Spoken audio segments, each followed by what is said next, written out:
The door closed behind me with a sound like a coffin lid. And the man who'd summoned me, Nico's uncle, though he looked barely older than us, leaned back in his chair and said 3 words that made my blood freeze. "You're leaving him." I'd been expecting an old man. Gray hair, maybe a kind smile. The sort of relative who wanted to meet his nephew's new girlfriend over wine and awkward small talk. Instead, Lucian Vale sat across from me in a private dining room at the Valentino, mid-30s at most, wearing a perfectly tailored charcoal suit. His dark hair was styled back from a face all sharp angles and cold precision. And when he looked at me, it felt like he was cataloging every mistake I'd ever made. "I'm sorry," I managed, my event planner voice, calm, professional, unshakable, already cracking at the edges. "You heard me, Miss Caldwell." His voice was quiet, controlled, the kind of tone that made you lean in even when every instinct screamed to run. "You're going to leave Nico. Tonight, preferably. Certainly before the weekend." My purse slipped from my numb fingers onto the chair beside me. The restaurant hummed with low conversation and clinking silverware, but our corner felt vacuum-sealed, airless. "I don't understand. Nico said you wanted to meet me. He said—" "My nephew says a lot of things." Lucian lifted a glass of scotch, studied the amber liquid like it held answers I couldn't see. Most of them are carefully chosen to avoid uncomfortable truths. It's his most consistent character flaw. The words landed like a slap. I'd been dating Nico for 3 months. Whirlwind, breathless, the kind of romance that made me forget about overdue bills and my boss's constant criticism.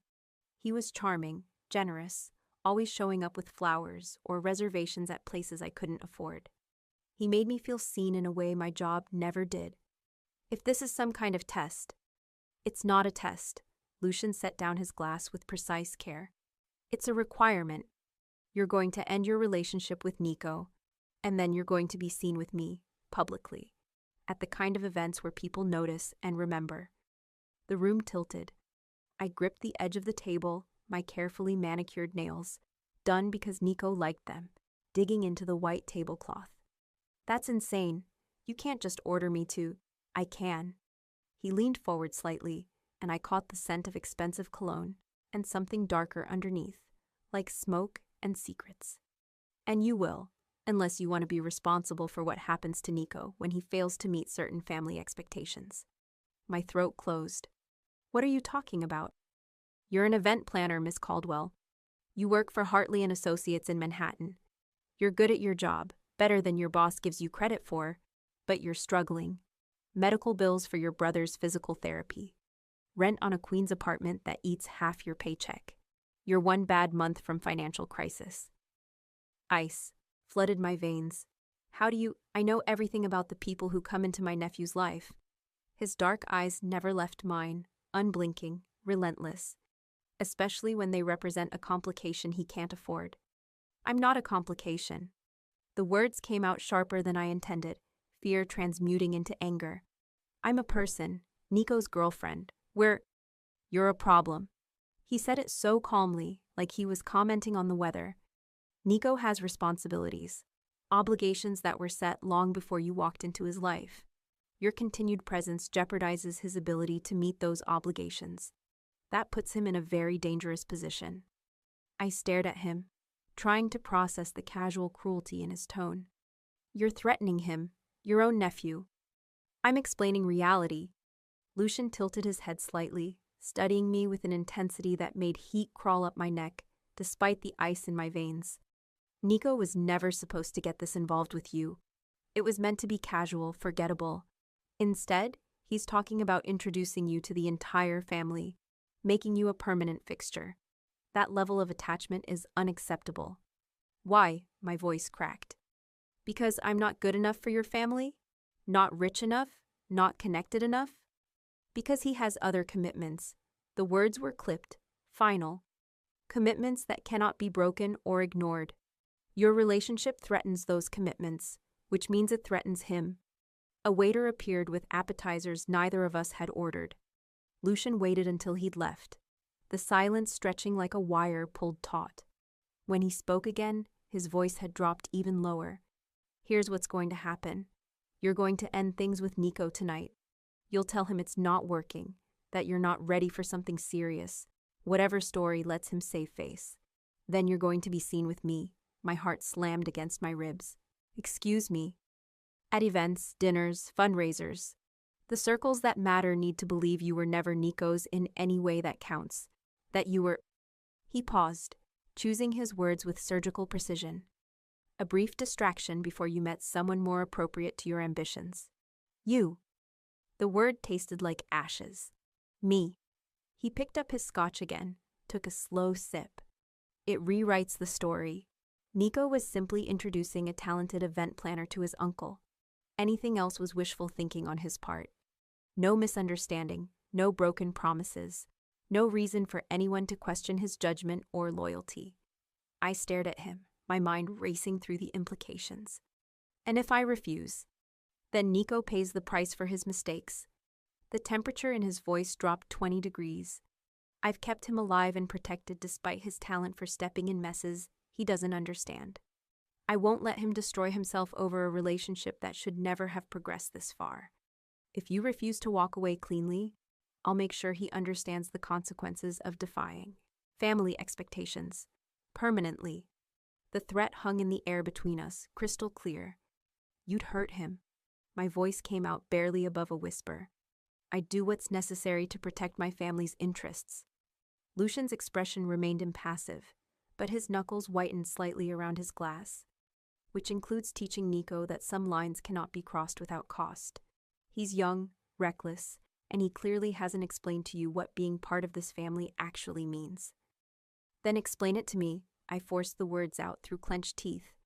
Tell me why I have to disappear from his life or watch you hurt him. Because in my world, Miss Caldwell, obligations matter more than feelings.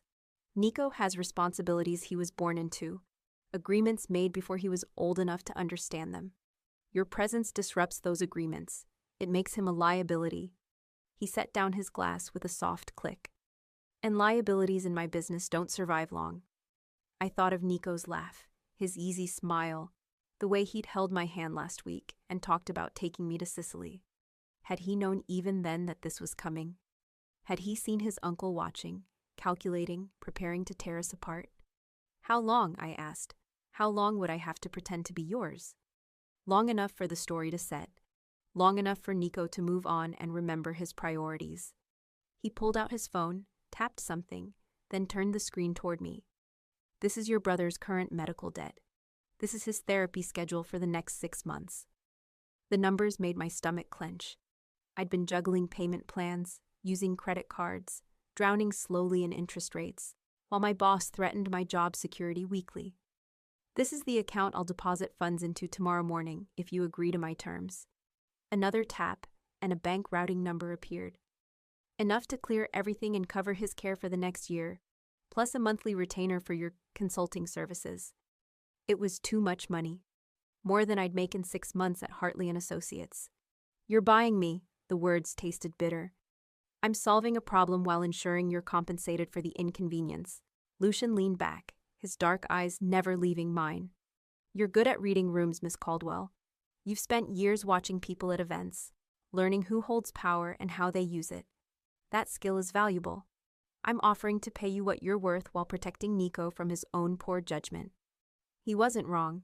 I'd spent countless events watching seating charts turn into subtle warfare, learning the unspoken hierarchies, noticing who couldn't sit near whom and why.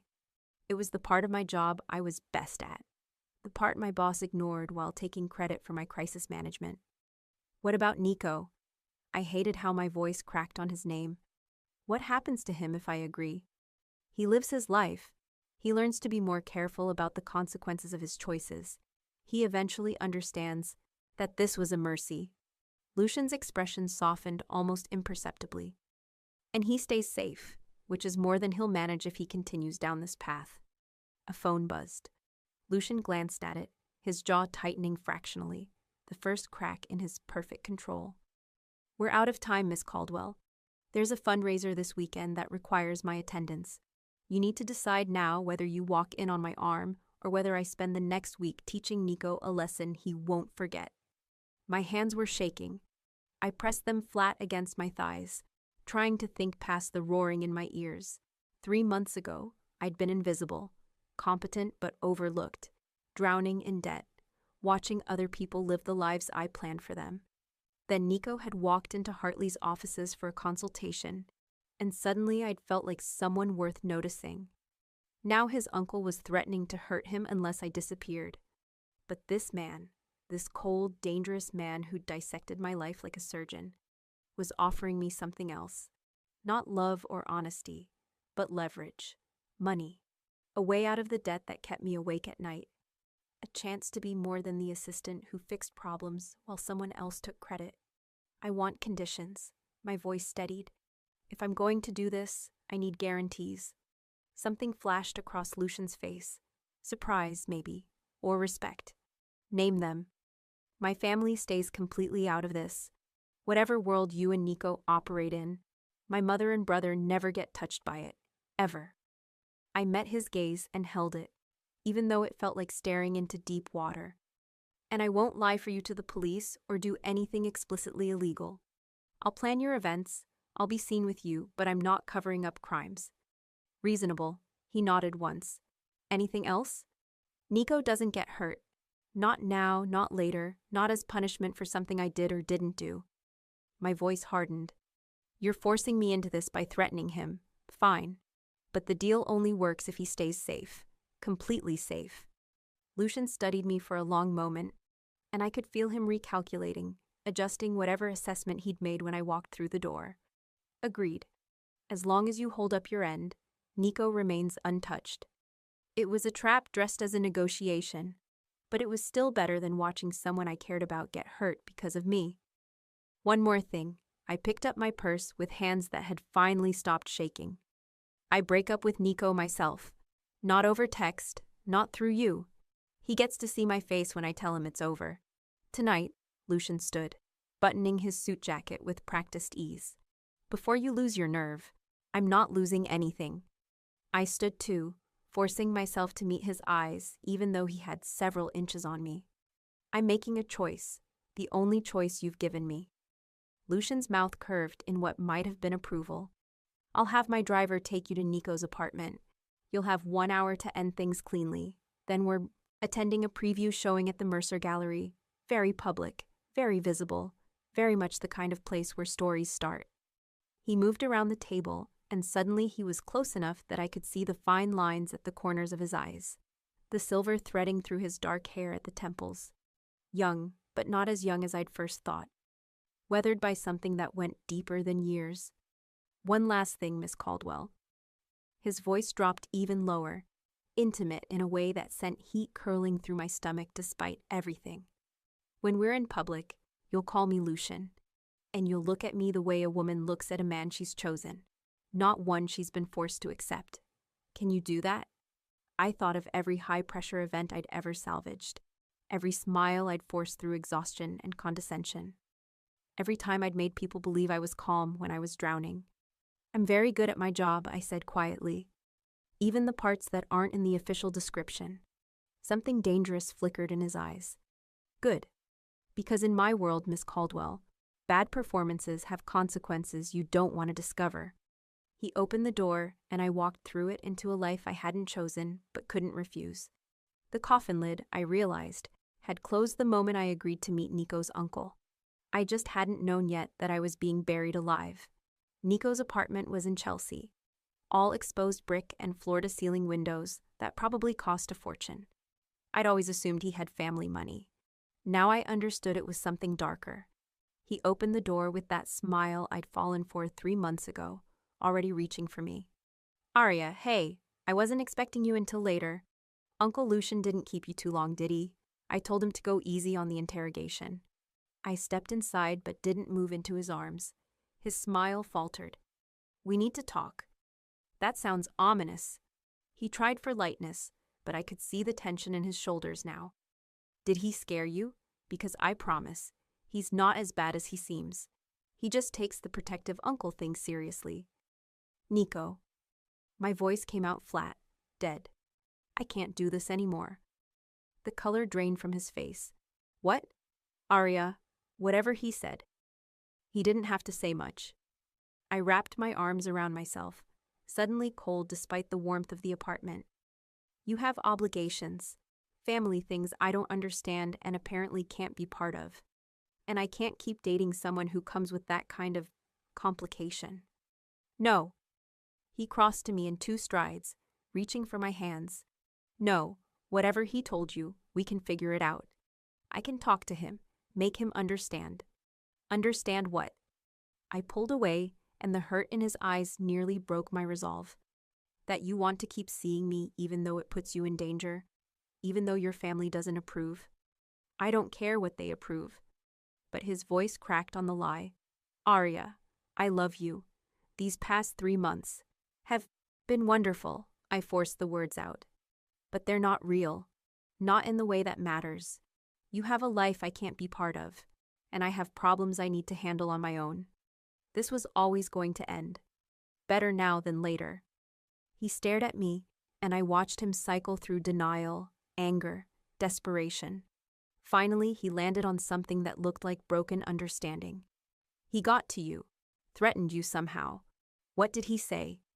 It doesn't matter. I moved toward the door, needing to leave before I crumbled. I'm making the choice that keeps everyone safe, including you.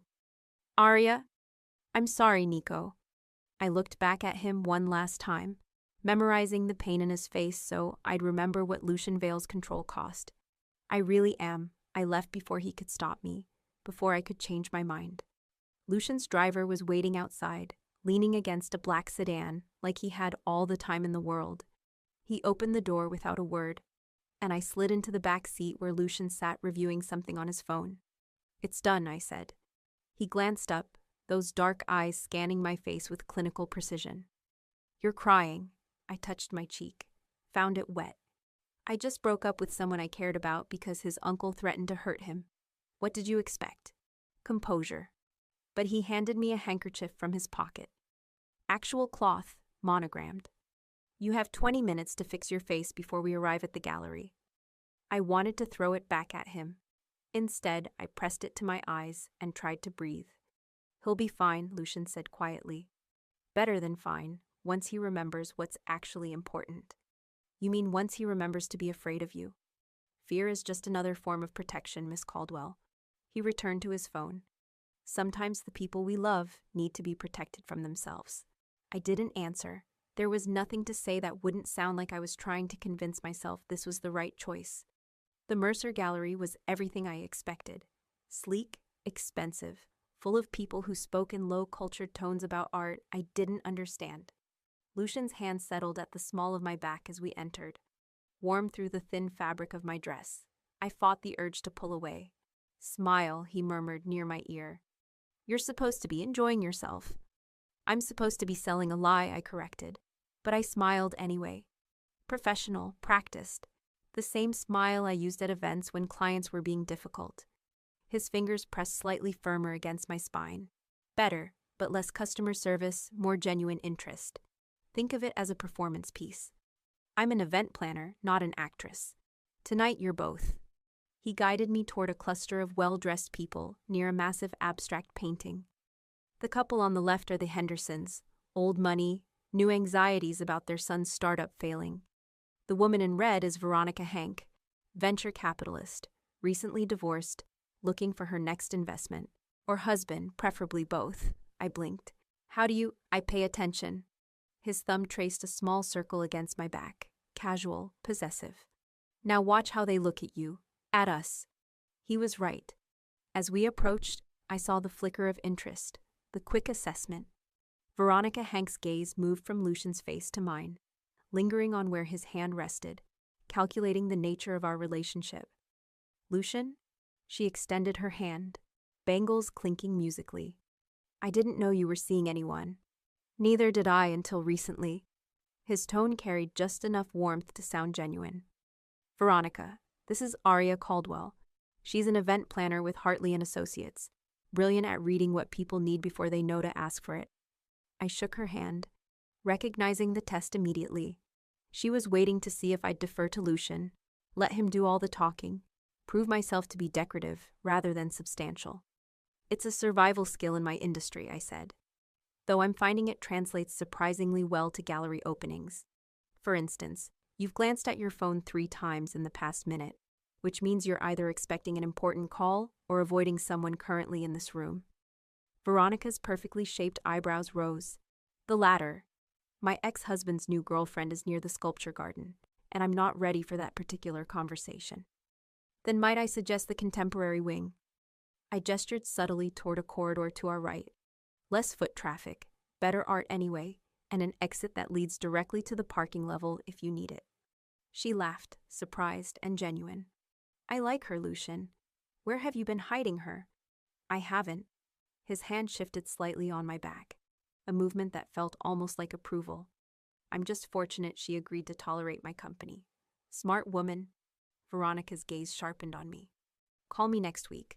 I'm planning a product launch party in 6 months, and I think we might have a lot to discuss. She drifted away, and I felt something unknot in my chest. One conversation, one small win, and suddenly I wasn't just Lucian Vale's mysterious new companion. I was competent. Valuable. Well done, Lucian murmured. She'll tell at least 6 people about that exchange, which means by tomorrow the story won't be about Nico at all. Is that all you care about? I turned to look at him fully. How things appear.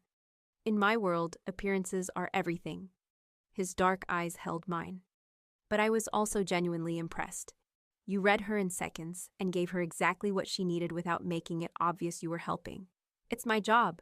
It's a gift. He guided me toward the bar, and it's rarer than you think. We stayed at the gallery for 2 hours. Lucian introduced me to dozens of people, politicians, business owners, socialites, all of them orbiting him with varying degrees of caution and respect.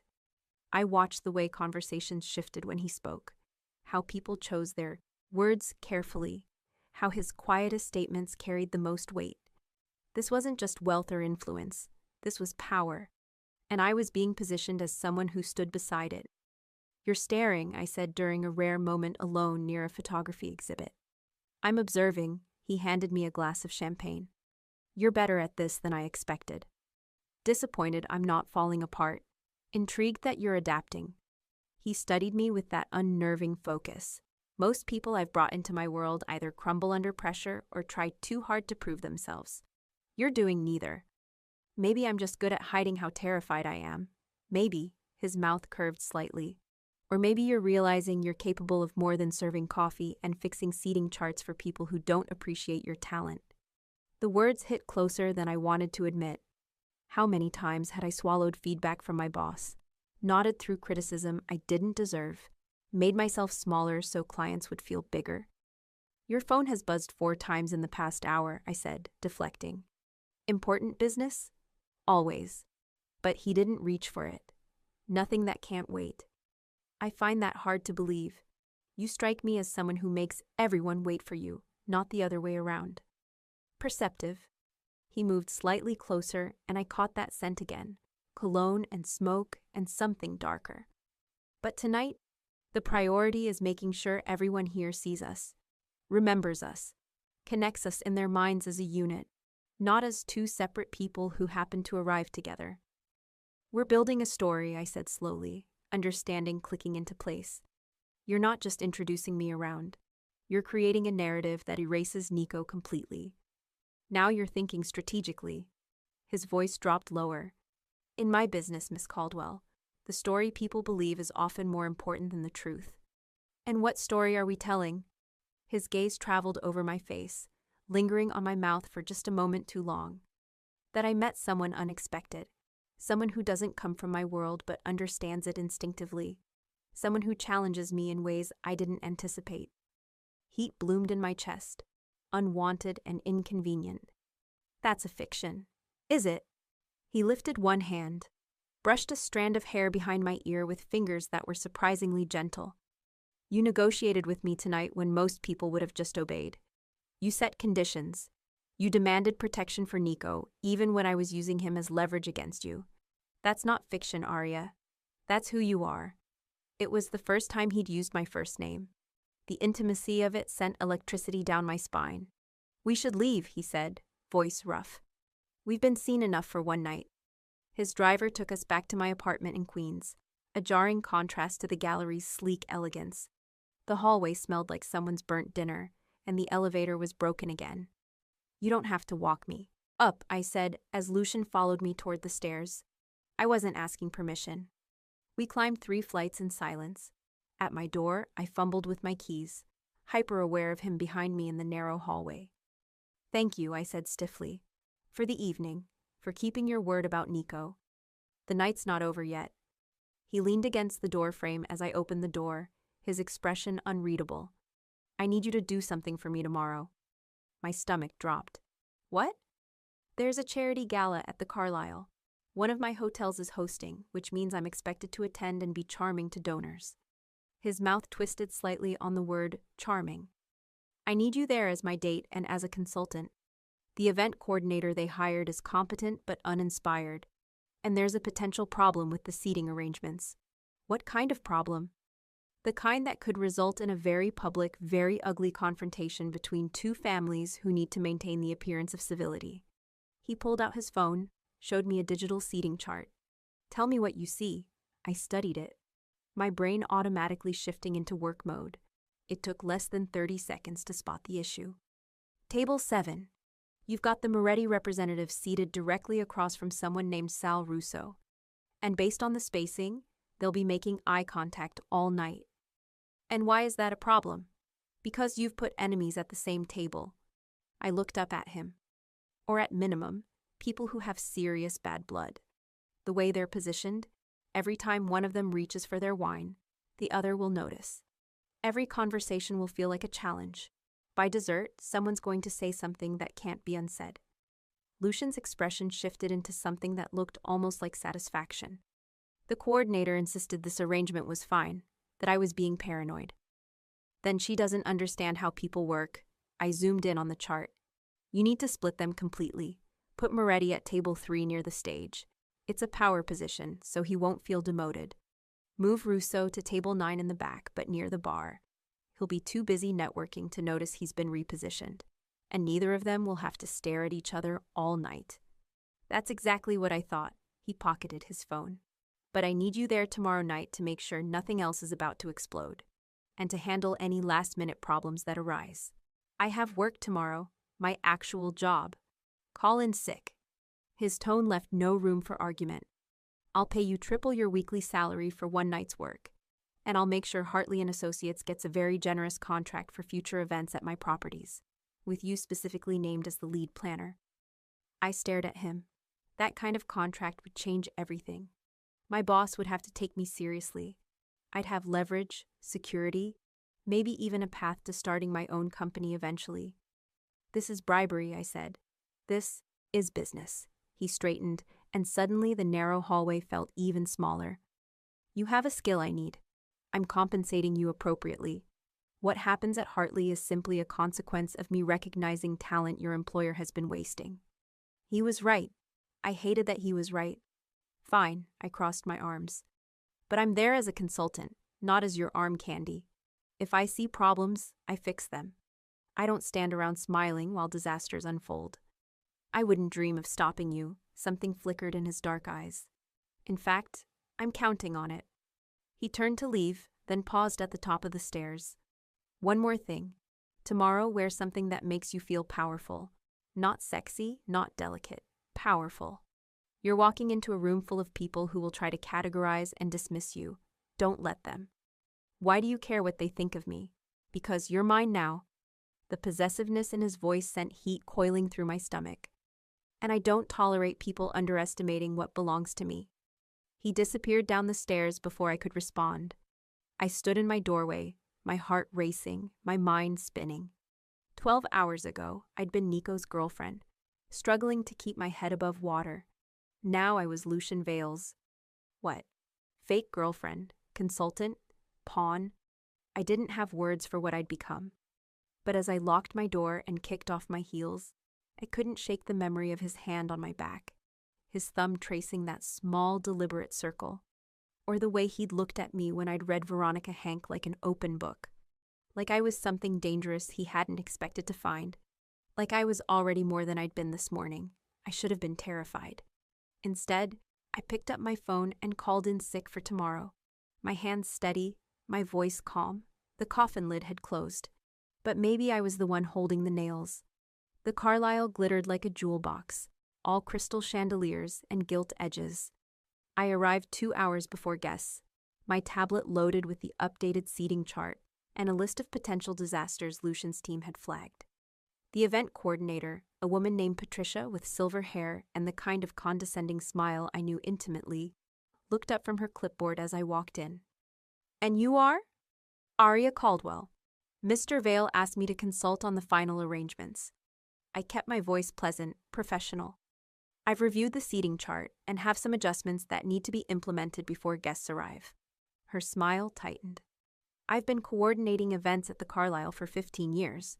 I'm quite confident everything is in order." "I'm sure it is." I pulled up my tablet.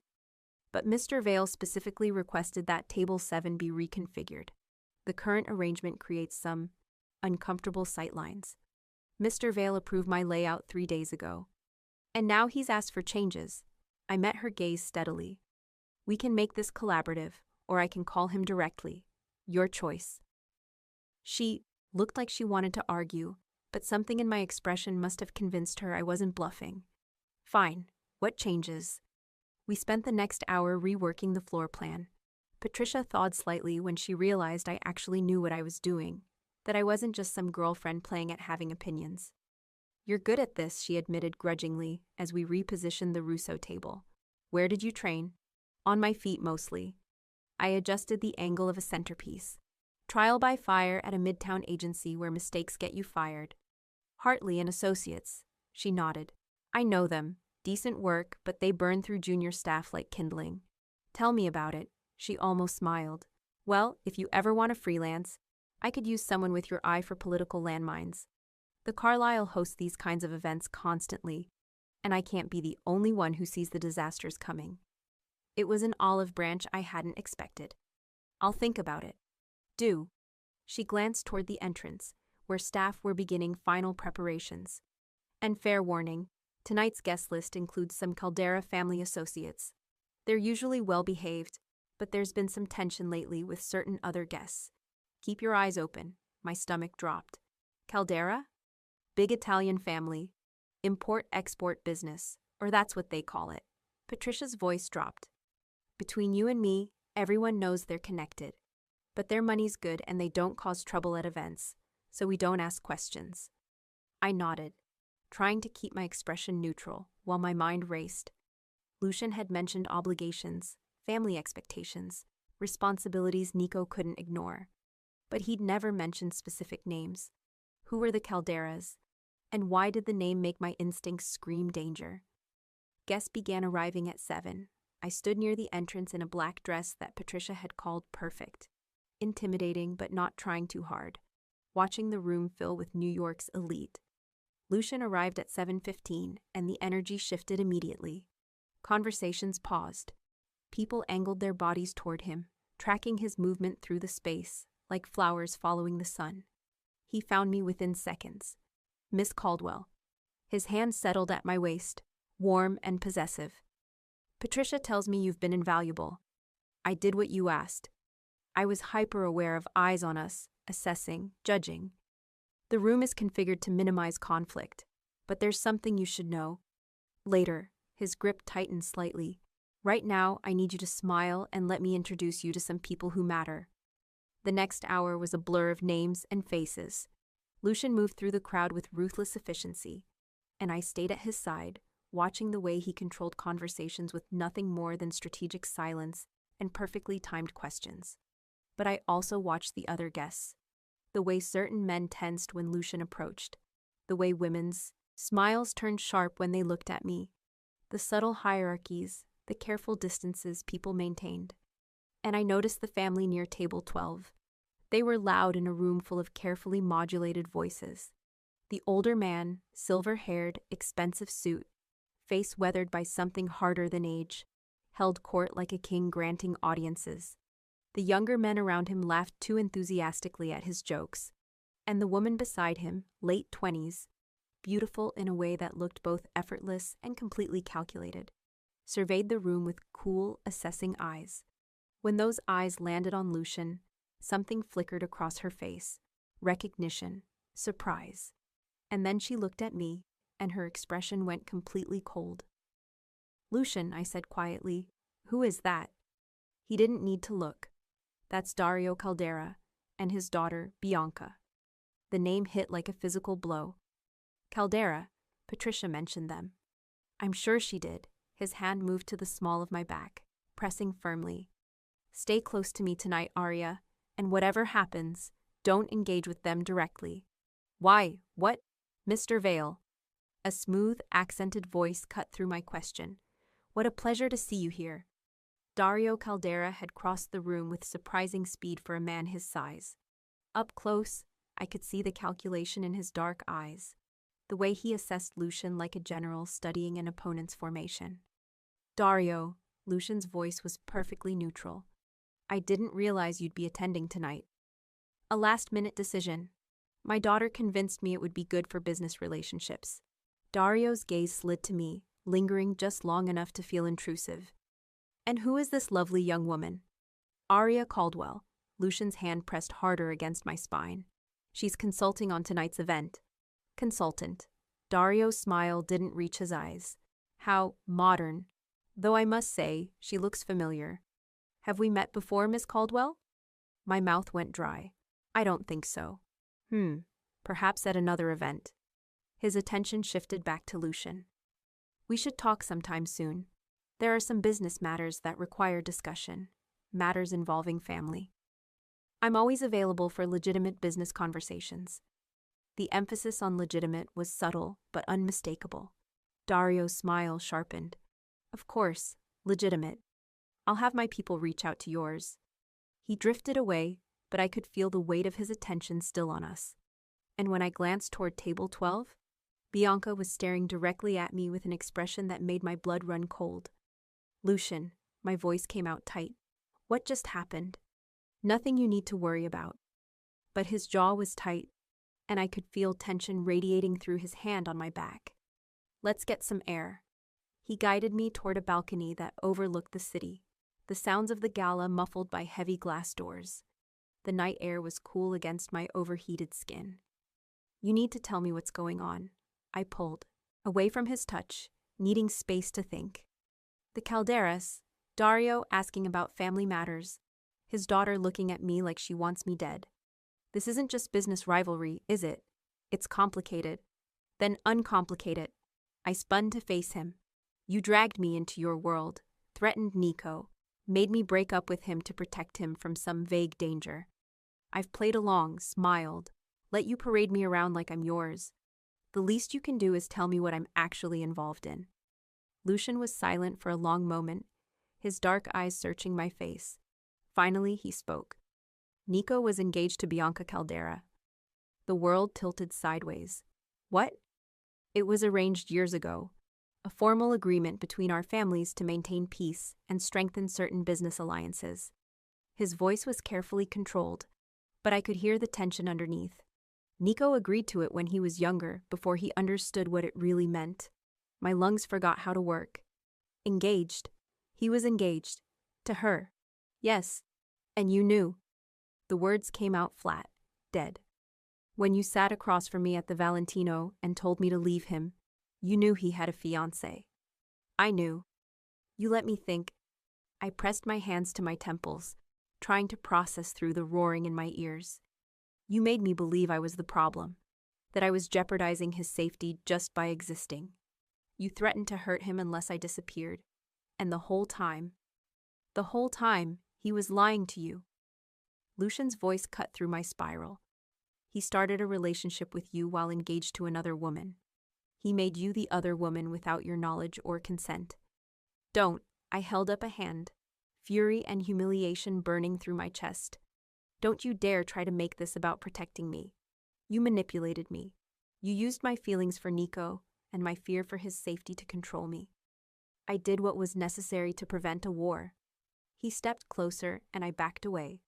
"If Bianca and her father discovered Nico was serious about you, serious enough to introduce you to family, they would have considered it a breach of contract, an insult that demanded retaliation." "Against who? Nico or me?" "Both." The single word landed like a stone. The Calderas don't forgive humiliation, Arya. Bianca would have demanded proof of Nico's loyalty, which would have meant hurting me. Understanding crashed over me in cold waves. You weren't threatening to hurt Nico yourself. You were trying to protect both of us from them. Yes. By lying to me, by manipulating me, by making me break my own heart while thinking I was saving his life.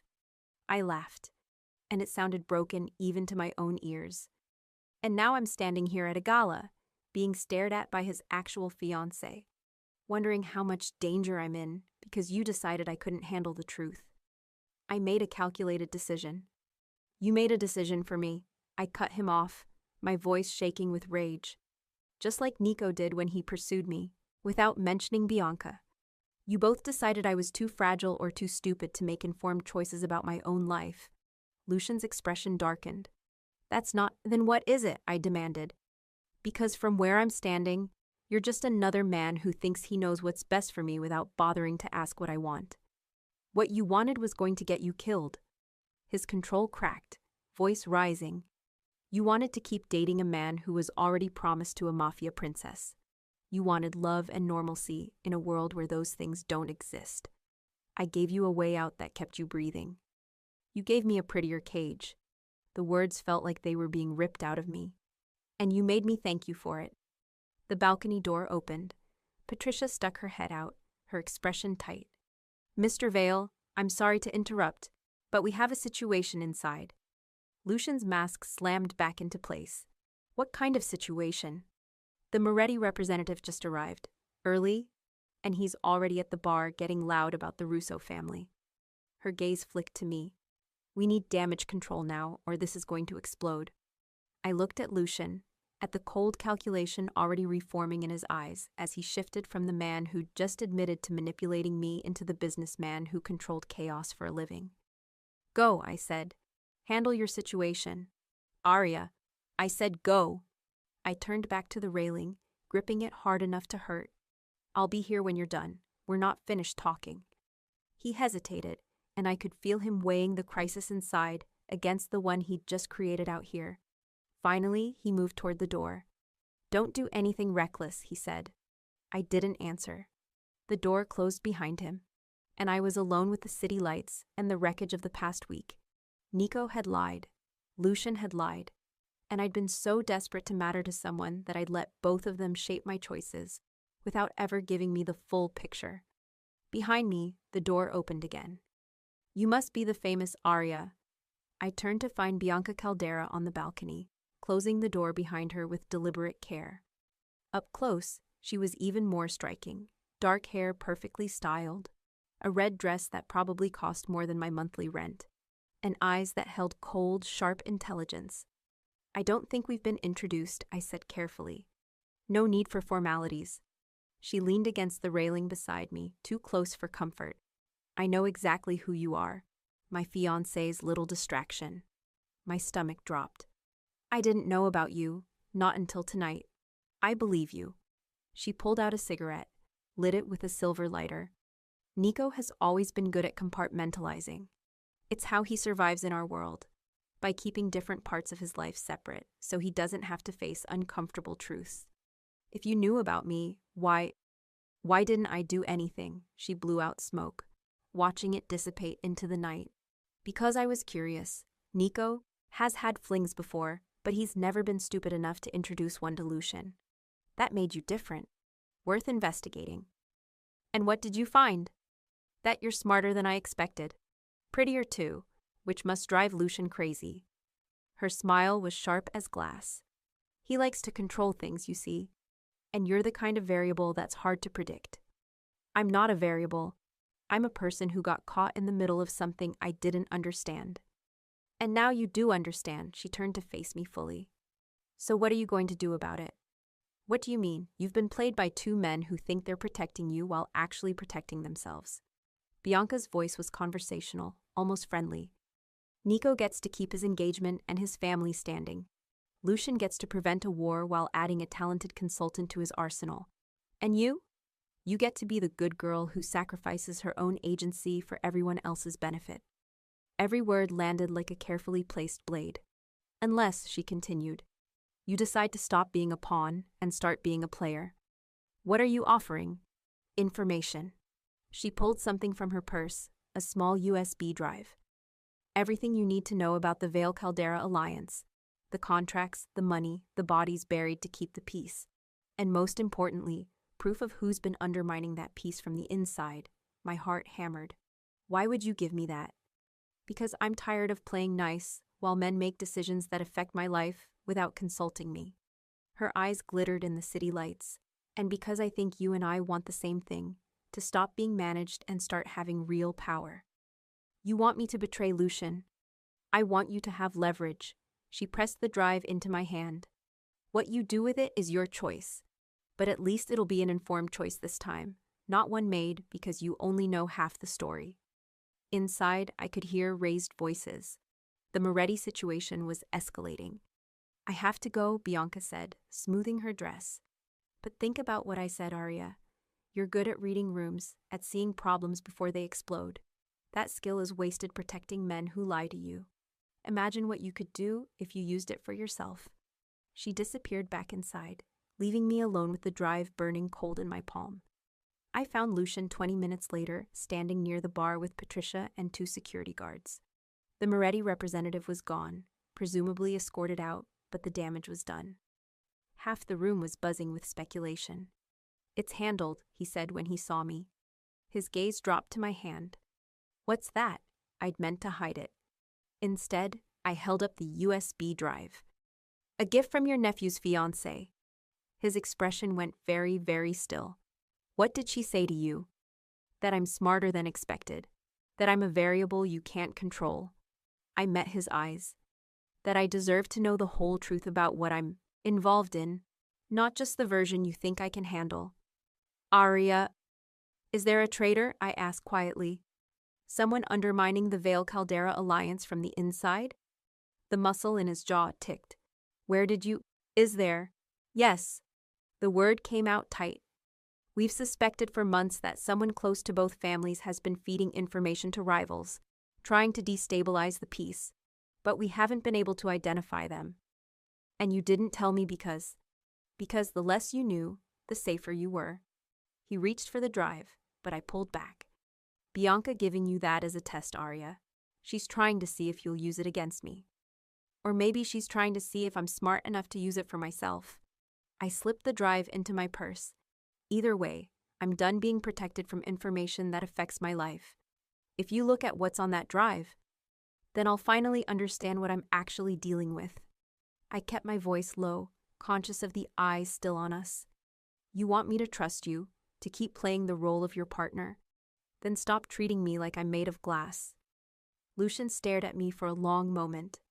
Finally, something shifted in his expression, calculation giving way to something that looked almost like respect. My office. Tomorrow morning, 9 a.m. His hand found my waist again, but the touch was different now. Less possessive, more steadying. We'll go through it together, everything, and then you can decide what you want to do. Why the change of heart? Because you're right. His thumb traced that familiar circle against my spine, and despite everything, heat coiled low in my stomach. I've been making choices for you, and if Bianca sees that weakness, other people will too. You need to be more than my convenient consultant. You need to be dangerous in your own right. Dangerous how? His smile was sharp and dark. That's what we're going to figure out tomorrow. The gala ended without further disaster. Lucian walked me to his car, but this time, he didn't just let the driver take me home. He slid into the back seat beside me, and the privacy screen rose with a quiet hum. You're angry with me, he said. I'm furious with you. I stared straight ahead, not trusting myself to look at him. You lied. You manipulated me. You made me feel like I was protecting Nico, when really I was just convenient for your plans. I know. That's it? You know? I turned to face him, and he was closer than I expected. You don't get to just acknowledge it and move on, Lucian. You don't get to, I was wrong. The words came out rough, like they cost him something. I underestimated you. I thought keeping you in the dark would keep you safe, and instead it just made you more vulnerable, more exposed. I should have trusted you with the truth from the beginning. The admission knocked the wind out of me. Why didn't you? Because everyone I've ever tried to protect by telling them the truth ended up dead anyway. His jaw tightened. And you were different. You weren't supposed to matter. You were just a problem to solve, a variable to neutralize. But then you negotiated with me instead of just obeying. You saw things my own people missed. You stood in front of Veronica Hank and made her respect you in 30 seconds. His hand came up, fingers tracing the line of my jaw, with a gentleness that made my breath catch. You became real, he said quietly. And I didn't know how to protect something real without controlling it. My heart was hammering so hard I could feel it in my throat. I'm not something to protect or control. I know what you are. His thumb brushed across my lower lip, and heat flooded through me. You're the most dangerous thing that's walked into my life in years, because you make me want to trust you with the truth, even when every instinct I have says that truth gets people killed. Lucian, tell me to stop. His voice dropped lower, rough silk in the darkness. Tell me this is a bad idea, that we shouldn't, that it's too complicated. Tell me, and I will. I should have. Should have pushed him away. Should have remembered that he'd lied to me, manipulated me, dragged me into a world I didn't understand. But I'd spent my entire life being careful, being safe, making myself smaller so other people could feel bigger. And I was so tired of it. I don't want you to stop, I whispered. The last thread of his control snapped. His mouth came down on mine, and it wasn't gentle. It was fierce, demanding, tasting of whiskey and barely leashed hunger. His hand slid into my hair, angling my head exactly where he wanted it, and I opened for him without hesitation. I'd been kissed before, but this was different. This was a claiming. His other hand found my waist, pulled me closer until I was nearly in his lap, and I went willingly. My fingers found the lapels of his jacket, gripping hard as his tongue swept against mine in a rhythm that made my entire body go liquid and hot. He kissed like he did everything else, with ruthless precision and absolute control. But beneath the control, I could feel something rawer, something that felt almost like desperation. I bit his lower lip, and he made a sound low in his throat that sent electricity straight down my spine. Dangerous, he muttered against my mouth, pulling back just enough to look at me. His eyes were dark, pupils blown wide. I told you that you needed to be dangerous. Is it working? My voice came out breathless. Too well. He kissed me again, slower this time, but no less intense. His hand slid from my waist to my hip, thumb tracing circles through the thin fabric of my dress that made me shiver. We're 5 minutes from your apartment. Tell me now if you want me to take you home and leave. I should have said yes. Should have put distance between us, given myself time to think clearly without his mouth on mine and his hands burning through my clothes. Instead, I pulled him back to me. 5 minutes is a long time, I said against his lips. His grip tightened, and then he was kissing me again, harder, one hand sliding up my thigh, while the other fisted in my hair. I gasped, and he swallowed the sound, his teeth grazing my lower lip before he moved to my throat. Aria. My name sounded like a prayer and a curse. What are you doing to me? Probably the same thing you're doing to me. I tipped my head back, giving him access, and his mouth traced a burning path down the column of my throat, making everything more complicated. Much more complicated. His hand moved higher on my thigh, and I felt the moment he realized I was trembling. He pulled back, his breathing ragged. We need to stop. Why? Because if we don't stop now, I won't be able to. His forehead dropped to mine, and I could feel his control hanging by a thread. And you deserve better than the back seat of a car when you're angry with me. What if I don't care? I care. He forced himself to pull away, putting careful distance between us. I care, which is the problem. The car rolled to a stop outside my building. I could see the driver's silhouette through the privacy screen, studiously pretending he hadn't heard anything. Lucian ran a hand through his hair, destroying its perfect style. Tomorrow, 9 a.m. We'll go through everything on that drive, and you'll understand exactly what you're involved in. And then you'll decide if you still want this. His gaze dropped to my mouth, lingering. If you still want me, knowing everything.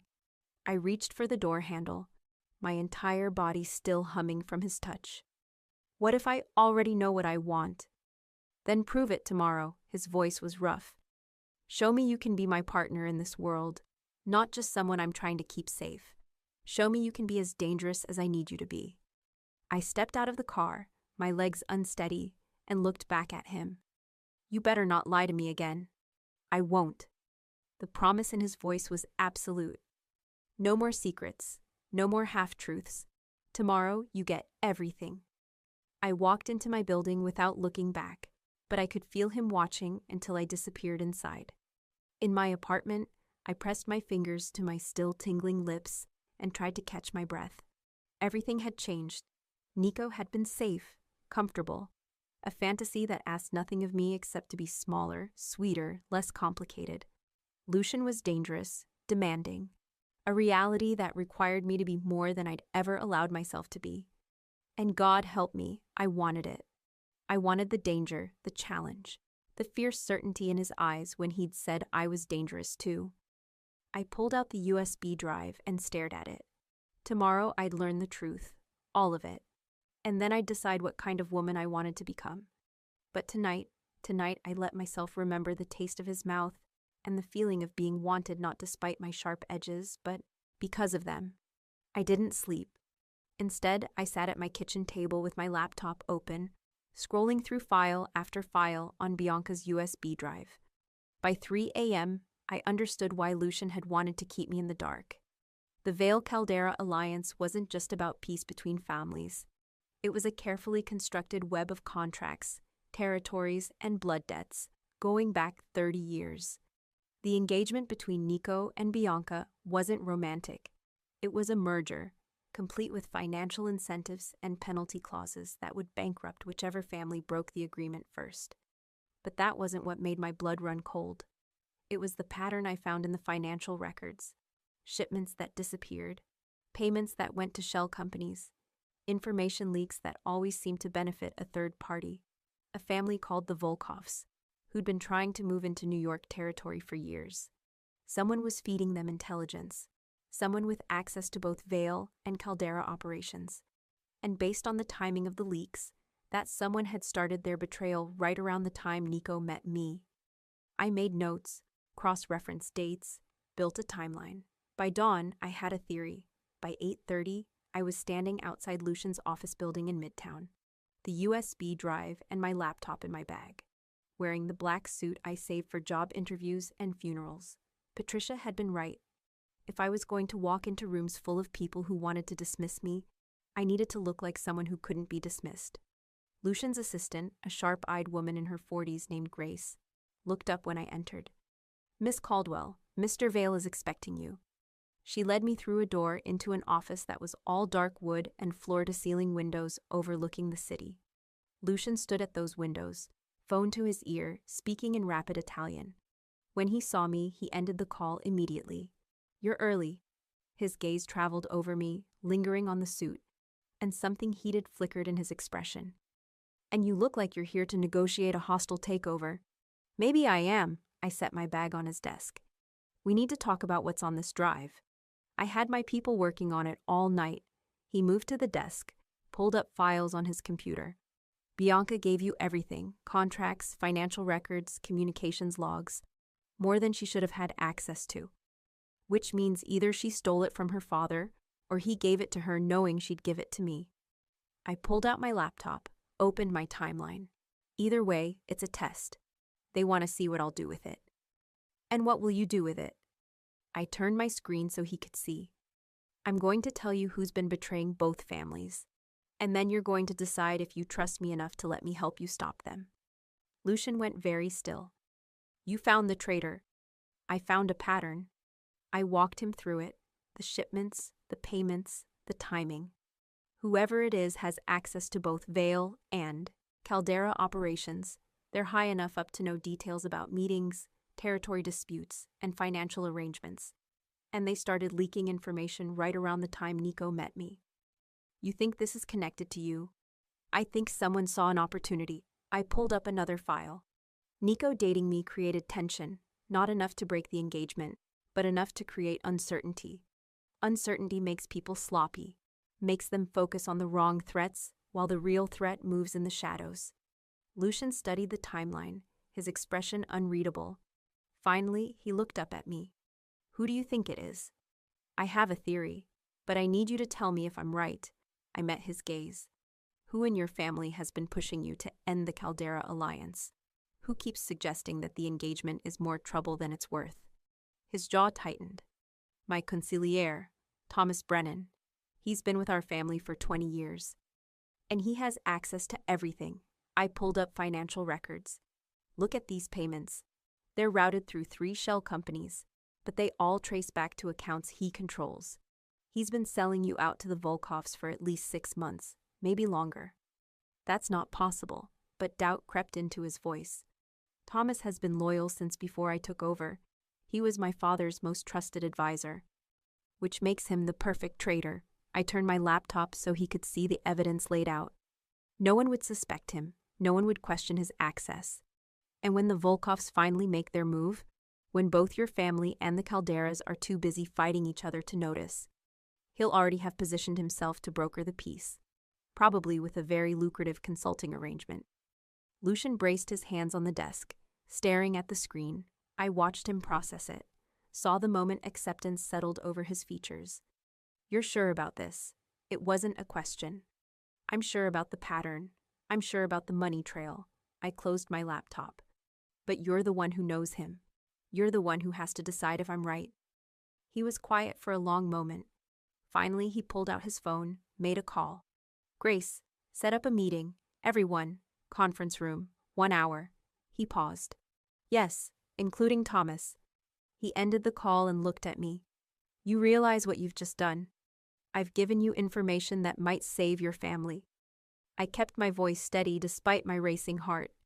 Or I've made myself a target if I'm wrong. You're not wrong. He moved around the desk, and suddenly he was close enough that I could smell his cologne. Which means you've just proven yourself more valuable than half my security team, and more dangerous than I gave you credit for. Is that a compliment? It's a warning. His hand came up, fingers tracing my jaw the way they had in the car last night. Because now that I know what you're capable of, I'm going to ask you to do something that could get you killed. My pulse jumped. What? I'm going to ask you to be in that meeting. His dark eyes held mine. I'm going to ask you to present your findings to my inner circle, including Thomas. And then I'm going to watch how he reacts when he realizes a stranger has unraveled 6 months of careful planning in one night. You want to use me as bait. I want to use you as a weapon. His thumb brushed across my lower lip, and heat pooled low in my stomach. But only if you choose it. Only if you understand the risk and decide it's worth taking. I thought about the woman I'd been a week ago. Invisible, underestimated, drowning in debt and desperation. That woman would have said no, would have walked away, chosen safety over significance. But that woman had been kissed by a mafia boss in the back of a car and told she was dangerous.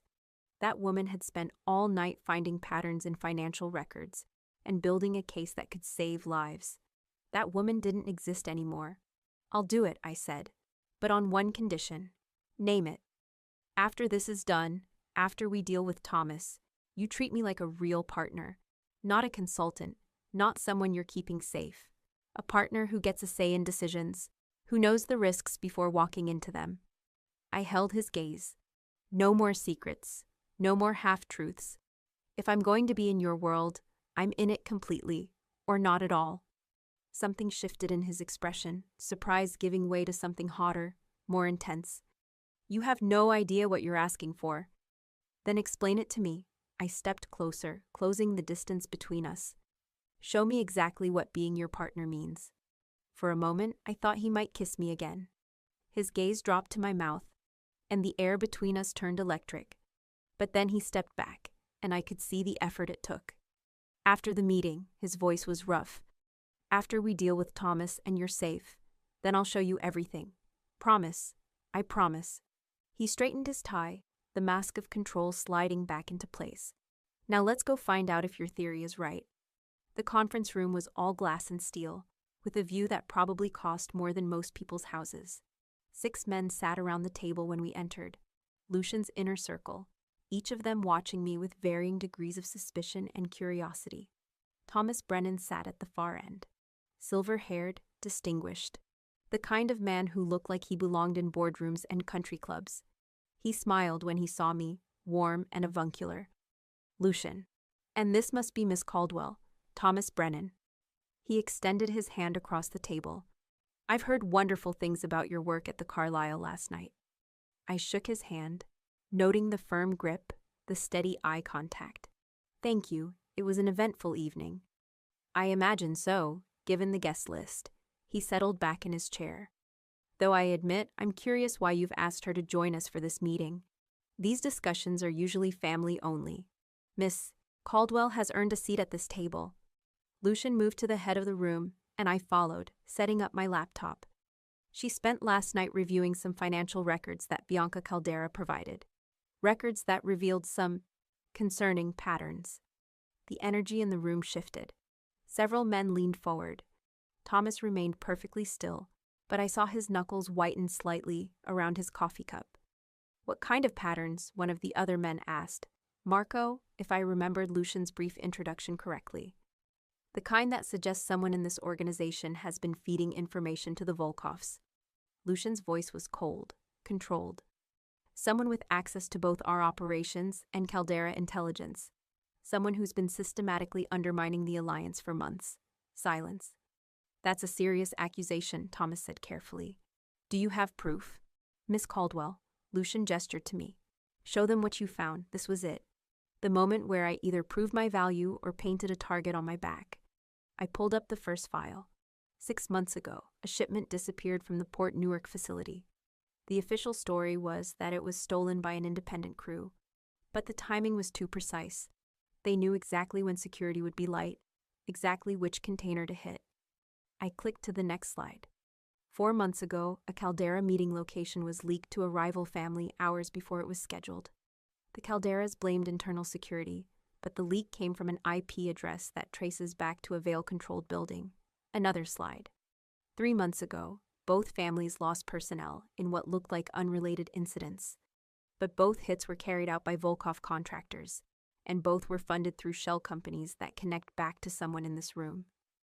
I let that hang in the air for a moment before pulling up the financial records. The money trail is complicated. Multiple shell companies, overseas accounts, cryptocurrency transfers, but it all flows through 3 primary accounts. I highlighted them on the screen. Accounts controlled by someone with signatory authority on both Vale and Caldera financial instruments. Someone trusted enough to move money without triggering alerts. I looked directly at Thomas. Someone like you. The room erupted. Men shouting, chairs scraping, everyone talking at once. Thomas stood, his face flushed with outrage. This is absurd. I've served this family for 20 years. Sit down, Lucian's voice cut through the chaos like a knife. All of you, now. The room fell silent. Everyone sat except Thomas, who remained standing, his hands braced on the table. Miss Caldwell, Lucian said quietly. Continue. I pulled up the final piece of evidence. The real proof is in the timing. Every leak, every incident, every piece of intelligence that made it to the Volkovs. It all happened within 48 hours of you having access to the information, Thomas. Not before. Not after. Within the exact window where you would have known but before anyone else outside the immediate circle could have spread it. That's circumstantial. It's a pattern. I closed my laptop. And patterns don't lie. You've been selling out both families, creating tension between Vale and Caldera operations while positioning the Volkovs to fill the power vacuum. You were probably planning to broker the eventual peace deal yourself, securing your position no matter which family came out on top. Thomas stared at me with an expression that had gone from outrage to something colder, something calculating. You're good, he said finally. Better than I expected. Where did Lucian find you? She found herself. Lucian's hand settled on my shoulder, a gesture of solidarity that every man in the room noticed. The question now is what we're going to do about your betrayal. You can't prove any of this. Thomas's voice remained steady. Financial patterns aren't evidence. They're theories. And theories don't hold up when you need to explain to your associates why you're making moves based on a consultant's guesswork. He's right, I said quietly, and felt Lucian's hand tighten on my shoulder. The evidence is strong but not ironclad. Any decent lawyer could create reasonable doubt. Thomas smiled, vindicated. Exactly. So unless you want to start a civil war based on circumstantial, which is why we're not going to rely on evidence, I pulled out my phone, opened a voice recording app. We're going to rely on a confession. His smile faltered. What? You have two choices, Thomas. Lucian moved around the table, each step deliberate, predatory. Option 1, you confess. Here, now, on record. You tell us everything, who your contacts are, what information you've sold, what the Volkovs are planning. In exchange, I'll let you walk away. You'll be exiled from New York, blacklisted from every family on the East Coast, but you'll live. And option 2? Option 2, I turn you over to Dario Caldera. Lucian's smile was sharp and cold. And I let him know that you're the reason his family has been losing ground for 6 months, that you used his daughter's engagement as cover while you systematically undermined his operations. I imagine he'll be very creative about expressing his displeasure. The color drained from Thomas's face. You wouldn't. I would. Lucian leaned forward, bracing his hands on the table. Because you betrayed my family. You put my people at risk. And you made the mistake of underestimating the woman standing next to me. Thomas looked at me, and I saw the moment he realized he'd lost. That all his careful planning, all his manipulations, had been unraveled by someone he'd dismissed as just another girlfriend. If I confess, he said slowly, how do I know you'll keep your word about letting me walk? Because unlike you, Lucian said quietly, I don't break my promises, not to my family and not to my partners. His hand found mine, squeezing once.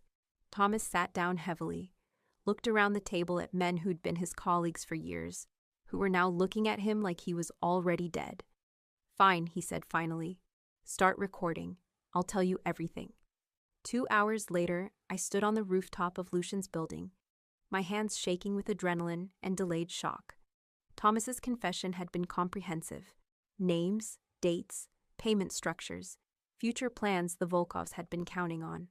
By the time he'd finished, 3 of Lucian's men had already started making calls, shutting down operations, moving assets, warning contacts.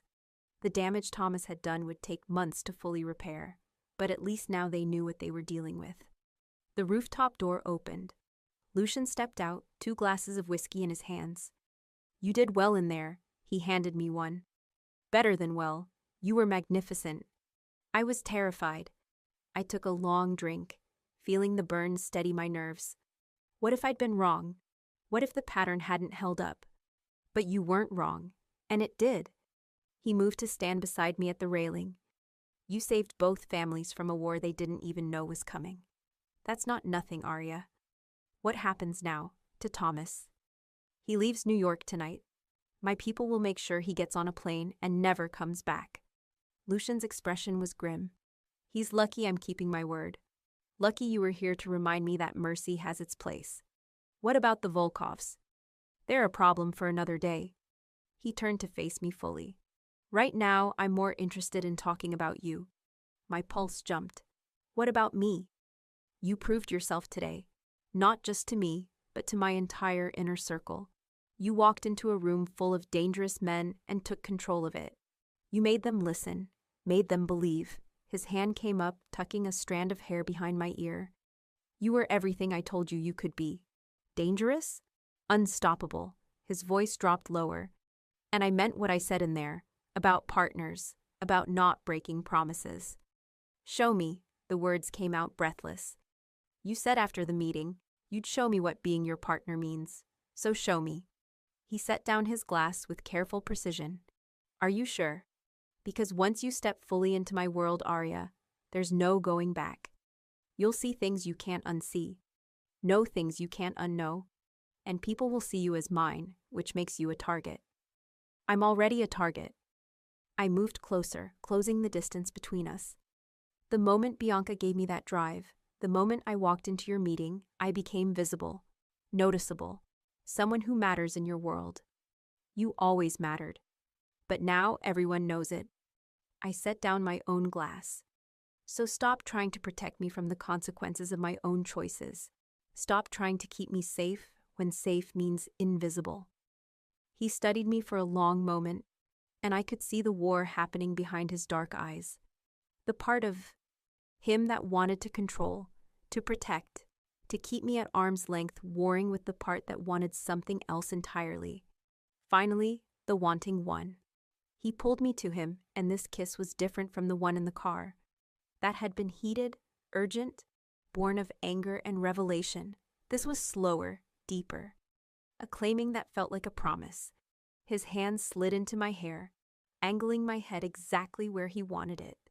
I pressed closer, my fingers finding the buttons of his shirt, desperate for skin and heat and proof that this was real. Arya, my name sounded wrecked. Don't. I bit his lower lip, and his grip tightened. Don't think. Don't strategize. Just be here with me. He backed me toward the rooftop wall, his body pressing mine against the stone. His mouth moved from my lips to my jaw, my throat, finding the spot below my ear that made me gasp. You have no idea, he muttered against my skin. How much I've wanted this. How much I've wanted you. Then have me. My hand slid under his shirt, finding hard muscle and warm skin. Stop holding back. His hand found my thigh, sliding under my skirt, and I felt the moment his control frayed completely. He lifted me onto the wall, stepping between my legs, and I wrapped them around his waist without hesitation. This was reckless. We were on a rooftop where anyone could see. But I didn't care. I was done being careful. Done being the woman who made herself smaller for everyone else's comfort. Look at me. His voice was rough, commanding. When I did, his eyes were almost black with want. If we do this, if we cross this line, you're mine, completely. Not just for show, not just to prevent a war, mine. And what are you? I demanded. Because if this is just possession, I'm yours. The words came out fierce, absolute. However you want me, whatever you need, I'm yours, Arya. That's what partnership means. The admission shattered something in my chest. I pulled him to me, kissing him with everything I couldn't put into words. All the fear and fury and desperate need that had been building since the moment he'd said, "You're leaving him," in that restaurant. His hands moved higher on my thighs, his mouth returning to mine with bruising intensity, and I could feel us both teetering on the edge of something that would change everything. The rooftop door banged open. We broke apart, both of us breathing hard. Marco stood in the doorway, looking intensely uncomfortable.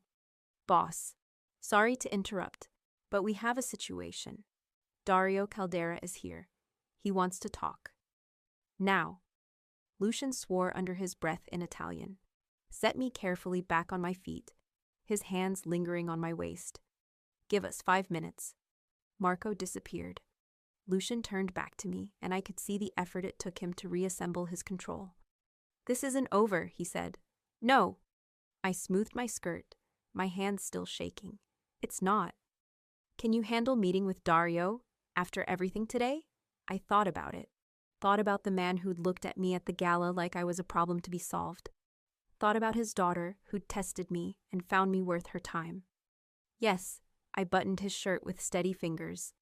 But I'm going in as your partner, Lucian. Not as your assistant or consultant or arm candy. He needs to see me as someone who matters. He will. Lucian caught my hand, brought it to his lips. Because you do matter, more than you know.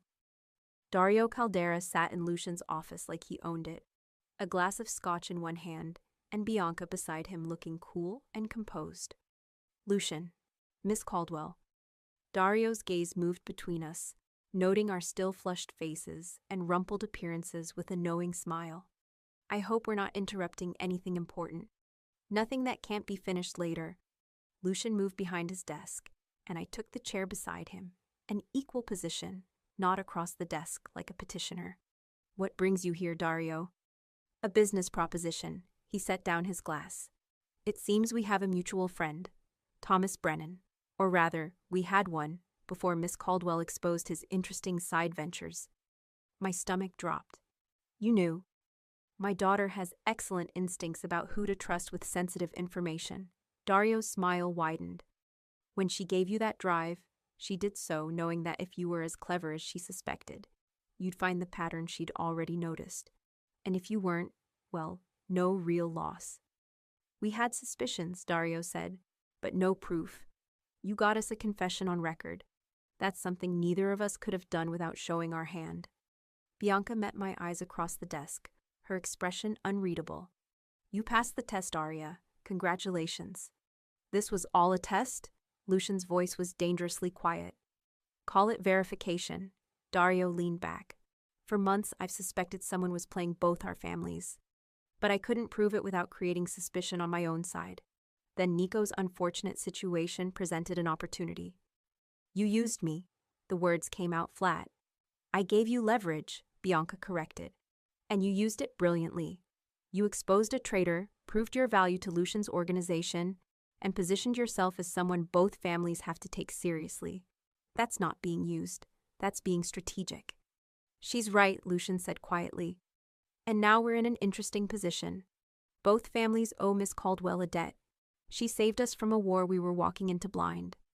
Which brings me to my proposal. Dario pulled out a folder, slid it across the desk. The engagement between Nico and Bianca. It served its purpose, kept the peace for 2 years, maintained the appearance of unity. But my daughter has other ambitions, and your nephew clearly can't keep his commitments. You're calling off the engagement. I couldn't keep the surprise from my voice. I'm restructuring it. Bianca took over. The political alliance between our families remains in place, but the marriage requirement is lifted. Nico is free to pursue whatever distraction he prefers, and I'm free to focus on actual business instead of playing the dutiful fiancé. And in exchange? Lucian's tone was neutral, but I could feel the tension radiating from him. In exchange, Miss Caldwell becomes a formal consultant to both families. Dario tapped the folder. She clearly has a gift for seeing patterns and preventing disasters. I'd like that gift working for our mutual interests, not against them. I stared at the folder, my mind racing. You want to hire me, both of you. We want to invest in you, Bianca corrected. Help you start your own firm, one that specializes in high-stakes event management and security consulting. You'd have clients from both families, access to resources most planners could only dream of, and the protection that comes with being valuable to both sides. It's a generous offer, Lucian said carefully, but Miss Caldwell would need time to consider. I accept. The words were out before I could second-guess them. Everyone turned to look at me. I accept your offer, I repeated, stronger this time, on 3 conditions. 1, I maintain final say over which clients I take and which events I plan. 2, I'm never asked to lie to law enforcement or actively participate in anything that crosses legal lines. And 3, I looked at Lucian. My partnership with Lucian is respected. I'm not just a shared asset between families. I'm his partner first, and a consultant to everyone else second. Dario's eyebrows rose. Bold. Very bold. She's been taking lessons, Bianca said dryly, but there was approval in her eyes. I accept your terms, Miss Caldwell. With one addition of my own, if you ever need backup in this world, you call me. Women who refuse to be managed need to stick together. It was an olive branch I hadn't expected. I nodded. Agreed. Then we have a deal. Dario stood, extending his hand across the desk. Welcome to the business, Miss Caldwell. Try not to expose any more of my people as traitors. I'll do my best. I shook his hand, feeling the shift in how he looked at me. Not as a problem or a pawn, but as someone who'd earned her seat at the table. After they left, I turned to Lucian. Did that just happen? Did I just agree to work for both families? You did. He pulled me into his arms, and I went willingly. You just became one of the most protected and dangerous people in this city. How does it feel? I thought about it. About the woman I'd been a week ago and the woman I was now. About all the choices that had led me here, to this office, to this man, to this life I was choosing with open eyes. Terrifying, I admitted, but also right, like I finally found the thing I'm supposed to be doing. Good.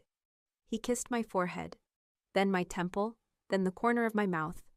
Because I need you, Arya, not just as a consultant or a partner in business. I need you.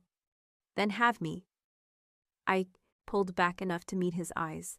All of me. The parts that are dangerous and the parts that are still figuring it out. Have all of it. Always. His mouth found mine again, slower this time. A promise instead of a claiming. For as long as you'll let me. That might be a very long time, I warned. I'm not easy. I ask questions. I push back. I'm going to challenge you at every turn. Good. His smile was wicked. I'd be bored otherwise. 3 months later, I stood in my new office, a converted loft in Soho with exposed brick and windows that overlooked the city. The sign on the door read, Caldwell Strategic Events and Security Consulting. My first 3 clients had been from Vail and Caldera Associates. But word had spread quickly. Now I had a waiting list of people who wanted someone who could spot problems before they exploded, who understood the delicate politics of power, who could plan an event that looked effortless while preventing disaster. My phone buzzed. A text from Lucian. Dinner tonight? I have something to show you. I smiled, typing back. Your place or mine? Ours. I stared at the word. We'd been dancing around the conversation for weeks, about making things official, about me moving out of my Queens apartment into his place in Tribeca, about what it meant to be his partner in every sense of the word. Ours, I typed back. I liked the sound of that. The door opened. Patricia walked in, arms full of fabric samples. These just arrived from the venue for the mayor's charity gala next month, though honestly, I think we should reconsider the color scheme entirely. Show me what you're thinking. I moved to the work table, and together we started redesigning. This was my life now, dangerous, complicated, built on choices I'd made with open eyes instead of desperation. I thought about Nico sometimes, heard through the grapevine that he'd moved to California, started working in his family's legitimate businesses, away from the pressure, away from Bianca, away from the world that had almost destroyed him. I hoped he found happiness, real happiness, built on honesty instead of compartmentalization. But I didn't miss him. Couldn't miss someone who'd loved the version of me that was small and manageable and safe. Lucian loved the version of me that was dangerous, that asked hard questions and made bold moves and refused to be protected from the truth. And I loved him for seeing that version and wanting her completely. My phone buzzed again. Another text. Wear the black dress, the one from the Carlisle. Planning to show me off? Planning to show everyone that you're mine, and that I'm the luckiest man in New York. I smiled, warmth blooming in my chest. A year ago, I'd been invisible, wasted potential, drowning in debt, making myself smaller so others could feel bigger. Now I was seen, valued, dangerous in the best possible way. The coffin lid had closed that night in the restaurant, but I'd learned that sometimes you have to be buried to discover what you're really made of. And what I was made of, it turned out, was exactly what this dark, beautiful, terrifying world needed. I was Aria Caldwell, partner, consultant, someone who mattered, and I was finally, fully alive. Thank you for listening all the way to the end. If you enjoyed this story, please subscribe so you don't miss the next Mafia love story. And tell me in the comments where you're listening from. Thank you for letting my stories keep you company. It truly means more than you know.